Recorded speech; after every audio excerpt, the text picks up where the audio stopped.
Hey guys, Kim here with Brainy Girl. We help novice course creators create and launch courses that sell. In today's video, I want to give you 4 ways that you can help engage your web visitors who visit your Thinkific site. So let's face it, there is no shortage of competition online. And the whole purpose of your Thinkific site or your learning management system is to sell your product, your courses, your programs, your membership sites. So if that's your goal, then when someone visits your site and then leaves without taking that action, meaning without enrolling in a program or course or your membership site, then you haven't achieved the results that you were hoping for. And that, my friend, is called a wasted opportunity. So in today's video, I'm going to give you 4 ways to engage your web visitors who come to your Thinkific site. So tip number 1 is to design your Thinkific site for your audience. What does that mean exactly? Have you ever visited a website and you get there and you land on this page and you're completely overwhelmed because there are so many fonts, sizes, images, videos, clutter, different colors, nothing seems cohesive? That is not a site that is probably going to keep your web visitors on and engaged. So a clean design. Now, aesthetically pleasing is one thing, but it also needs to be high converting, which means that when you're designing your Thinkific site, you're designing it for the viewer. You're taking them on a journey from where they are now, which is, I have a problem and I'd really like a solution, and then you're presenting the solution to them. But you're doing that through a journey. So keep your design clean, minimalistic. You want to keep your branding intact. You want to make sure that there's nothing that's going to distract them from this journey that you're taking them on. Tip number 2 is find the best way to interact with your audience, meaning those web visitors who are landing on your Thinkific site.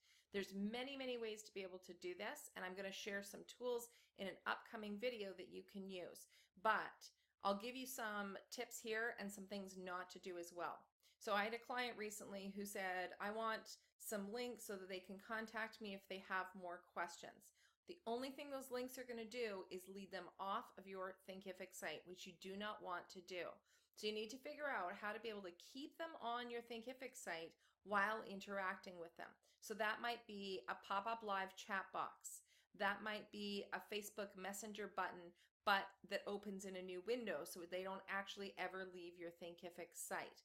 But it is not click on this link and it immediately takes you to a contact page or an email or something like that. You want to keep them on this site. So you need to figure out some different ways to interact with them while they're there. If they're there, they've probably landed there because they're at least a little bit interested in what you're offering or what you're doing or what the solution to their problem is, and they're looking for more information or the next step in this journey. So if you have a live chat box that pops up 10 seconds or 20 seconds after they arrive on your Thinkific site that says, hey, I'm right here. Do you have any questions I can help you with? That goes a long way because you start building trust and you let them know that you are responsive and you're right here to help them through this process.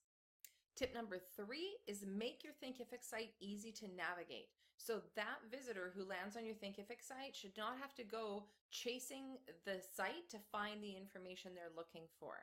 They should be able to click on the links, the buttons, whatever strategy you're using to move them toward the solution. But what they don't need is to be chasing down the information or trying to figure out where it is.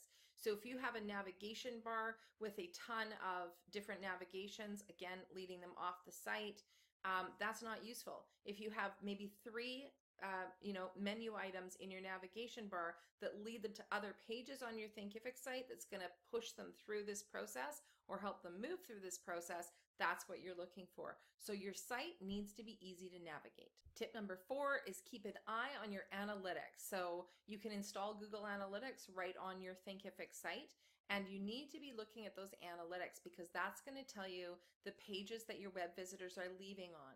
So maybe they're clicking over to an about page and they're leaving after that. Well, that would tell me that I probably need to put a button or a call to action on the about page, or I need to have an exit pop-up that comes up after they're ready, like when they're ready to leave my site. So I want to know what pages they're leaving on and the journey that they're taking while they're on my site, because that's going to help me better engage with them while they're there.